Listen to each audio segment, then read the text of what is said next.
and welcome to the WrestleTalk News. I'm Ollie Davis and I'll be replying to as many comments on this video as I can. Almost exactly a year after his NXT debut, Shinsuke Nakamura was finally called up to the main roster on last night's SmackDown Live. Not with a promo or any kind of physical interaction, but with a ring entrance based on how I dance in my bedroom when no one's watching. Nakamura did compete for the live crowd in a dark match following SmackDown and 205 Live though, beating Dolph Ziggler with a Kinshasa. It appears us fans weren't the only ones waiting for a Nakamura call-up, as many WWE wrestlers have tweeted their congratulations to both Shinsuke and his fellow main roster debuter Ty Dillinger. It even led huge Nakamura fan Sasha Banks to tweet, "King, send me to SmackDown Live, 5 emoji faces with what I hope is drool coming out the side of their mouths." This is quite the opposite to what Banks said just 24 hours before about next week's Superstar Shake-Up.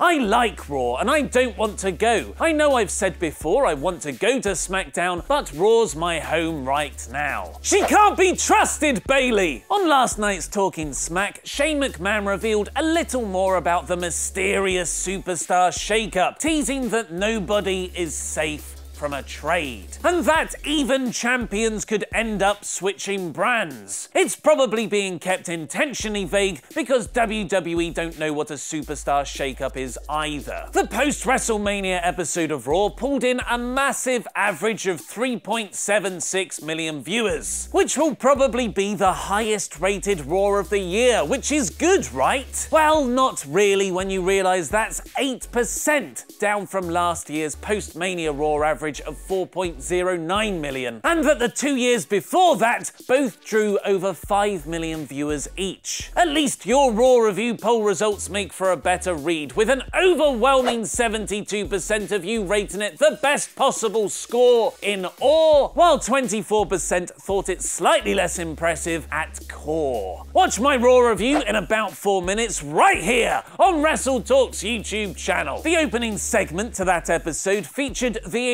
incredibly negative crowd reaction to Roman Reigns, where the big dog stood in silence while fans chanted, "F you Roman, delete, you suck, Roman sucks, shut the F up, asshole," and go away for 8 minutes. When Reigns finally spoke, it was just one line. "This is my yard now," in reference to the property dispute he recently won against The Undertaker. Reigns has continued this heelish attitude on Twitter. Loudest segment of the show, maybe the loudest of the past 2 decades, and I could have stood there for another 15 minutes. Hashtag the guy. Which brings up Dave Meltzer's comments on Wrestling Observer Radio. Booing Roman will only make him stronger. Vince McMahon sits in the back, hears those reactions and thinks Reigns gets a great response from the crowd. So they continue to push him at the top. If you really want to send WWE a message, stay silent when Roman comes out. There's nothing worse in professional wrestling than indifference. The Hardy Boys are experiencing a similar case of crowd confusion. Everyone's chanting delete despite their return as Team Extreme. This is because Matt and Jeff's broken gimmick is caught in an ownership battle between the Hardys and TNA's parent company Anthem Sports and Entertainment. To get round this, Matt seems to be teasing a new character on Twitter. The sheer nirvana of coming home to that deafening ovation at WrestleMania seems to have contained my condition, if it can be contained.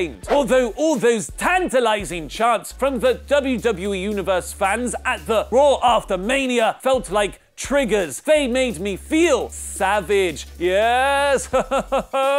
Could we be getting savage Matt Hardy on WWE TV soon? Watch my review of this week's fantastic post-Mania episode of Raw with Finn Balor's return and Kurt Angle getting announced as the new GM. And find out who's rumoured for the Superstar Shake-Up brand trades by clicking the videos to the left and subscribe. I've been Ollie Davis and that was Wrestling